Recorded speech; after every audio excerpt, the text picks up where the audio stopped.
அஸ்ஸலாமு அலைக்கும் வரஹ்மத்துல்லாஹி தஆலா வபரகாத்துஹு. இப்போ நம்ம என்ன பண்ண போகிறோம்னா நாகர்கோவில் ஸ்பெஷல் முந்திரி கொட்டை சேர்க்கணும். அதுக்கு ஒரு தேங்காய் உடைச்சி நல்ல துருவி நல்ல இது மாதிரி பொண்ணு முருவலாக வறுத்து வச்சுக்கிட்டோம்.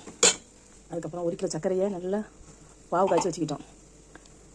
இதில் அரிசி பாசிப்பருப்பு 1/2 கிலோ பாசிப்பருப்பு, சும்மா பேருக்கு ஒரு 100 கிராம் அரிசி, பொடி அரிசி ஒரு 50 கிராம், அது என்னது கொள்ளு, எல்லாத்தையும் வறுத்து திரிச்சு வச்சுக்கிட்டோம். இப்போ நம்ம வந்து முந்திரி கொத்தி சேர்க்குறோம். இது தலையில் கொஞ்சம் எல்லையும் கொட்டி வச்சு இப்போ இந்த வறுத்து அரைச்சி வச்ச இதையும் கொட்டிக்கிறோம். பாவு காய்ச்சதுக்கப்புறம் பாவையும் ஊற்றி பாவை கொத்தி கிளறியாச்சு. இங்கே பிடிச்சி உருண்டை பிடிச்சி பொரிக்க வேண்டியதான். அரிசி மாவு, முட்டை, ஒரே ஒரு முட்டை, ஒரு பிஞ்சு உப்பு, 2 கண்டி 2 ஸ்பூனு சர்க்கரை போட்டு நல்ல இட்லி மாவு பதத்துக்கு கலக்கி வச்சுக்கிட்டோம்.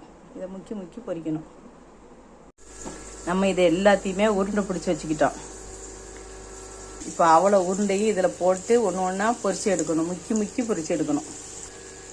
நம்ம இப்போ காய்ச்சி சூடு பண்ணி ஒவ்வொன்றையாக முக்கி இதில் போட்டோம். இது 2 பக்கமும் வெந்ததுக்கப்புறம் எடுக்கணும். பொறுமையாக வேகட்டும். இப்போ திருப்பி போட்டுட்டோம். இப்போ 2 பக்கமும் வெந்ததுக்கப்புறம் எடுத்துட வேண்டியதுதான். இப்போ நம்ம பொரிச்சு எடுத்துட்டோம். இப்போ சூப்பரான சுவையான முந்திரி கொத்து ரெடி. சாப்பிடுங்க. நீங்களும் செஞ்சு சாப்பிட்டு பார்த்துட்டு கமெண்ட் பண்ணுங்கள். அஸ்ஸலாமு அலைக்கும் வரஹ்மத்துல்லாஹி தஆலா வபரகாத்துஹு.